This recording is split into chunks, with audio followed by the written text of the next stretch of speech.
What's going on, guys? Dr. Greg here with Movement Driven. Wanted to come on here today and talk a little bit about external rotation strength of the shoulder.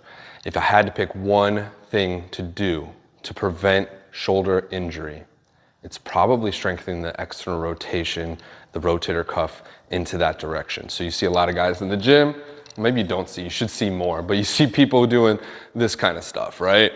And you might think, oh, what is that exercise? Super important. If you're not doing it, start doing that. Another one I like though is the ability to rotate in a long arm. So I call this long axis rotation. Why do I like that? Is because the further the resistance is away from the joint that we're actually moving, the harder a movement pattern is, right? It's easy to hold a bowling ball here. It's hard to hold it out here just because of the way that it's displaced from the shoulder joint and the way that the lever arm works and physics, and we can get into a whole biomechanics kinesiology discussion.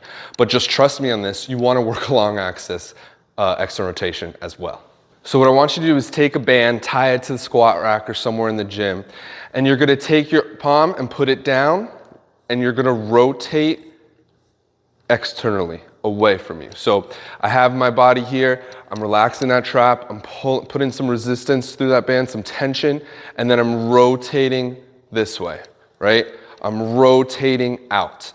And when I do that, I'm creating torque with that long axis, which I need much more force to produce the same amount of torque that I would if I was doing the exercise like this. And why is that important? Is because when you get overhead and you start doing your press, we need the ability to get here and be strong in that rotation to open up some space and not have impingement and rotator cuff issues. So we need to be super mobile and strong in external rotation overhead, so you could bring it overhead and start doing rotation like that as well. That's always a plus. Add this one in your routine, see how it goes.